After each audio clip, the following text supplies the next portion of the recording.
Oh, what is up, YouTube? Welcome to another episode of Mega Time. I am, of course, Darcage, as it states right here above this very beautiful face. As you can tell, Cho is unfortunately not with me today. Um, I'm feeling a little bit better. I'm at about, I don't know, 60, 70%.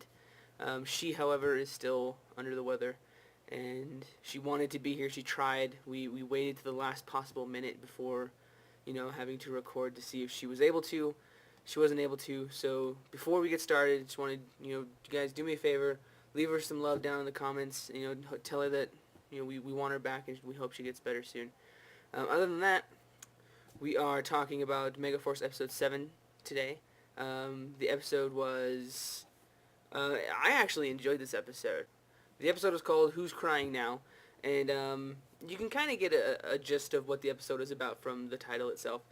This episode is all about bullying, something that I feel is, running rampant in schools, and not just schools, like on the internet and stuff like that. So it's good to see Power Rangers kind of step back to its roots and touch on a subject that is, really affecting the viewer base, which is the kids, and, kind of give their opinions and their after-school message on how important bully awareness is, and really trying to take an active role in saying, hey, it's not cool to bully somebody. So the episode starts out with two kids kind of walking into school. I've seen a lot of people compare them to Bulk and Skull, and I guess the style of bullying is different, because Bulk and Skull in the '90s, it didn't seem. I don't know. Maybe it's because I was a kid, but it didn't seem that bad. Like, I don't know. Like, these bullies in this episode of Megaforce just seemed really just mean. Like, they weren't funny. They were just cruel. And whereas, Bulk and Skull came from a little more comedic side of things. But I guess, bully's a bully. So it starts with these two walking into school. And, everyone's kind of dodging them because they look so scary. They really don't. They look kind of dorky. But they ended up bumping into Troy, and that's what kind of starts off the whole blue thing. It's the whole, oh, you're a new kid, fresh meat kind of thing. Um, the first time Troy says the line, you know, take a good look. Do you see any tears? I felt it was a really good, genuine line that he delivered for somebody who we've been wanting some kind of personality from. I feel we finally got it in this episode in some form or fashion. We didn't get a lot. We got the tip of the iceberg, so to speak. But throughout the episode, they kept saying that same line, and it lost power every time he said it. So the initial time he said it in the hallway when he was facing the bullies for the first time was something I really enjoyed. I really liked seeing him, kind of come out of his shell a bit. And then when we cut to the bullies picking on, I think they called him Howie or something, the kid with the little click beetle. They're like grabbing his stuff and like trying to toss it around and shit. And I don't know if it was the kid's voice that sounded like that, or if it was like a weird voiceover, but it sounded very unnatural. When the kid was trying to get his bug back, telling him to be careful and stuff like that. For me, this was the part of the episode I enjoyed the most, with seeing Troy's character and stuff. So after Troy sees the two bullies picking on the kid and kind of tossing his bug around, he walks up to him and like super intimidating, like grabs his hand and just squeezes the shit out of his hand. And you can see the kid's face, like the bully, he's just wincing and stuff. So it kind of reminded me of Spider-Man, if that makes any sense. Like when Spider-Man first discovers his strength and confronts Flash for the first time. There's that big scene in the school and calls him a freak and shit like that. But that part was really cool. I really enjoyed that part. This episode overall, I actually really enjoyed, which is funny coming from me because I tend to tear these episodes apart every week. But I really enjoyed this episode. I know Cho did too. We watched it together. So I know she really enjoyed it as well, and we both enjoyed the fact that we got to actually see the leader side of Troy a little bit more. So after the whole school incident, they cut to the park because the bully said, you know, we'll see you later. Typical bully fashion. And they end up going to the park, and they see the kid playing with his bug, and they're just fucking with him. They're just terrorizing him like bullies do. And Creepox ends up showing up, and Creepox ends up scaring the shit out of the bullies, and he has them like pinned against the tree and shit. And one of the bullies offers his lunch money, which I thought was pretty funny. I got a little chuckle out of that. But a really cool part in my opinion, and I know a lot of other reviewers were kind of confused by it and asking, why would he step in? But the kid who was being bullied stepped up and told Creepox to not mess with them, to leave him alone. And for me, that's such a powerful thing to do, because you're basically showing a couple things. Just because one is a victim of bullying doesn't necessarily mean that he wants to see the people who are bullying him be treated the same way. And it also shows a hero can really come from anybody.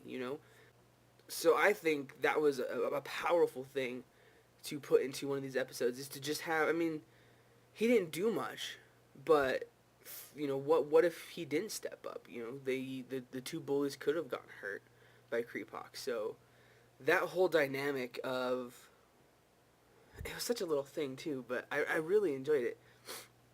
That dynamic of showing him stand up for the bullies, and him, despite the situation he was in not 30 seconds earlier, was something that I feel if any kid who has been a victim of bullying will see that and be like, that's the kind of person I want to be. I know it's kind of getting deep for a Power Rangers episode, but I don't know. That's what I felt from it. Like, I coming from that kind of a background, I am a bigger person, so I've been through my fair share of bullying, and for some reason that spot really resonated with me, and I really enjoyed that bit. Anyway, back to the episode. After he stands up for him, Creepox is kind of talking shit to the kid, saying he's just a worthless human, and he needs to appreciate the strength of insects, or he needs to learn the strength of insects, or something like that. And then Jake and Gia show up and kind of usher the kid out of battle, so he doesn't get hurt. And then begins the Battle of Creepox, and he fights Yellow and Black first. And the battle's pretty cool. It's a pretty standard fight. You don't really expect much from Yellow and Black, especially when they're fighting a commander like Creepox. So they end up getting their asses handed to them, and it was your very typical fight scene. The cut to stock footage was pretty obvious, just because they transitioned from a forest to a warehouse in kind of a split second. But that's here nor there. That's Power Rangers in a nutshell. But the fight between Black and Yellow and Creepox didn't really last too long. They got their asses handed to them. And then the other Rangers show up, and they're looking for Jake and Gia, and they find them on the ground in the warehouse. So after Jake and Gia get their asses handed to them, we get a pretty funny line delivered from Troy, which it's going back to the whole thing of just stoic and no emotion. He's in the leader role, so he's like delegating who's doing what, but the way he delivers his line is it's so monotone, it's almost funny. And he's like, Emma, you stay here with Jake and Gia. Noah, you're with me, let's go. And that's it, and there's like no emotion to it. Like, say what you want about the Red Ranger from Samurai, but at least when he was upset, you could tell he was upset. Granted, he looked upset all the time, but you can actually hear in his voice and stuff like that. So I think we're starting to see Troy's actor get a little more comfortable in his role, and we're starting to see Troy as the character get a little more comfortable as in his role as the leader of the team. We're not there yet, and I'm probably still gonna be picking at it for a couple of episodes, but it's something that I feel is just right around the bend. So after that, after he delegates who's doing what, Noah and Troy run off and confront Creepox. Um, this battle for me was there was a lot of great moments, and it was kind of like a lot of the Noah stuff I don't remember. So they enter battle, and Noah gets knocked out of battle right away.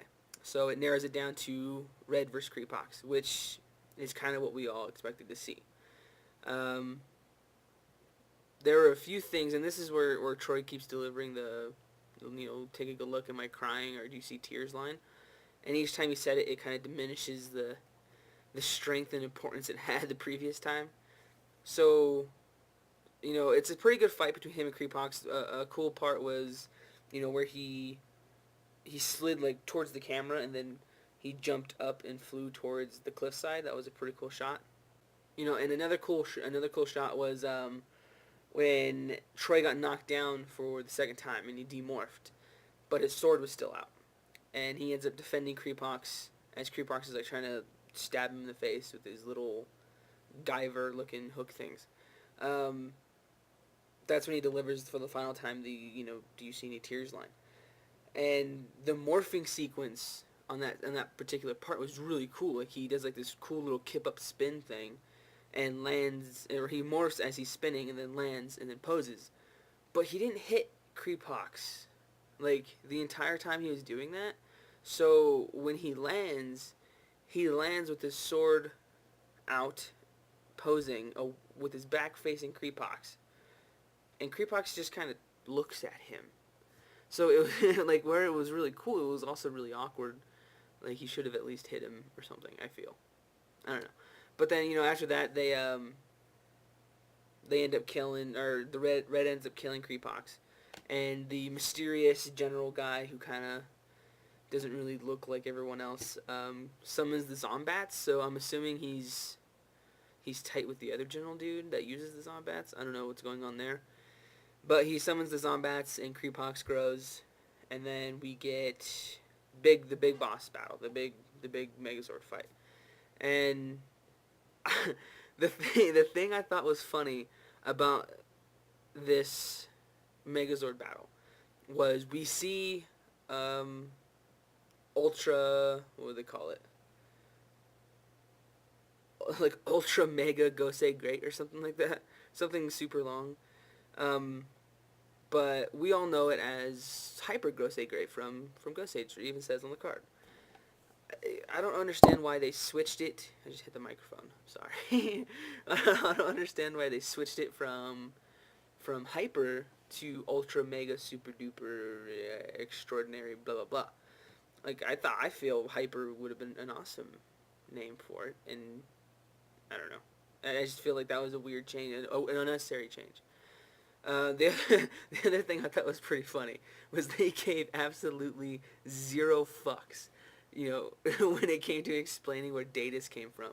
Because in Ghost Sager, when they do Hyper Gosei Great, Datus gets all big and like clings to their back, and that's how they get the extra spots for the headers. But in Megaforce, he just shows up, he just appears. So when the fight is over, you see Datus on his back. I don't have a problem with it. I don't care for Datus. I think Datus is kind of a silly character, but I just thought it was funny how they didn't even try to explain that away. They're just like, just fuck it, just put him on there. We don't care. Like we're just zooming past this shit anyway, So it was something I thought was pretty funny. The big boss battle, it was over before it even started. They victory charged and destroyed Creepox, and that was it. So the next episode is episode 8, which is where we get, or at least see for the first time, Robo Knight. So we will see where he comes from, if he's going to be a ranger, or if he's going to be some kind of form for Gosei, or if he's going to be an all-robot companion like Sentinel Knight, kind of like he was in Ghost Sager, because he was a header in Ghost Sager. So we'll see. It's something that I'm excited for, not particularly because I like Robo Knight, but just because I always like the Sixth Ranger story. So hopefully we get a cool origin story for 6. If not, it's not that big of a deal, because this season so far is where the pacing has felt a little odd, and there's been some spotty sections with the acting. I'm still really enjoying it. Like, that's the one thing I don't want you guys to think, like, in my reviews. I know I kind of tear it down a lot, and I'm overly critical of a lot of things, but I actually do enjoy the show. I do enjoy, Megaforce for what it is, for being a Power Ranger season, for being the anniversary season. I do enjoy Megaforce. It's just, as a reviewer, I tend to kind of nitpick and get into the details of stuff, but, it's something that I feel, as a Power Rangers fan for 20 years, it's something I've developed the right to do, is to kind of pick on the show. So, the season isn't bad by any means. It's actually pretty good. I didn't see Ghost Ager, so I can't make the comparison there. But compared to Samurai, it's amazing season. So, and it's only episode 8, and that's the crazy part. Like, we've gotten so much so fast. It'll be interesting to see what will happen after the season break. So, that was this episode of Mega Time. Unfortunately, like I said, Cho was not here. So if you guys leave some comments, I know she'll try to get back as soon as possible. This episode might be a little bit shorter than normal, but please feel free to comment and give me your opinion on the episode. Tell me what you guys liked, what you didn't like. If you liked the fact that they didn't explain Datus, let me know in the comments below. Sorry this episode went up a little late. Like I said, I don't know if you guys follow me on Twitter or not, but I tweeted on Saturday saying that Cho and I were sick and we wouldn't be recording, and then we were going to try to record on Sunday, and then I posted on Sunday that we were both still feeling unwell, so we would be posting on Monday. So if you're watching this on Monday night or any night after, happy belated St. Patrick's Day, as you can tell by all the green. We are celebrating. So I'm not Irish, though. I'm not Irish. Cho's not Irish. At least I don't think Cho's. But that's why there's the Green Ranger in the background. I'm wearing green. Everything's green. Everything's green. So happy belated St. Patrick's Day. Thanks for tuning in. Give us a thumbs up if you liked it. Like I said, leave some feedback. It's the way we grow as a channel. We got a couple of new subscribers, so welcome. Don't be afraid to talk to us. Let us know what we can change to make the show better. Other than that, look forward to the vlog on Wednesday. I know Cho is having some family stuff going this weekend, so we might be a little behind on posting again. We're trying to still work that out and figure out what we can do to, keep the schedule somewhat intact. So we will talk to you guys then. If this is your first time watching, go back and watch some of the older episodes, and you can feel free to rip on me for my opinions. That's fine. But subscribe. We will be doing some other stuff. I got some people lined up who want to join for like some anime discussions and some film discussions, stuff like that. So there's gonna be a lot more content coming out. It just depends on how busy we get, and provided our health stays in the green. So, yeah, green St. Patrick's Day. Anyway, I will see you guys later. Thanks for tuning in. Hope you guys are enjoying Megaforce so far. Later.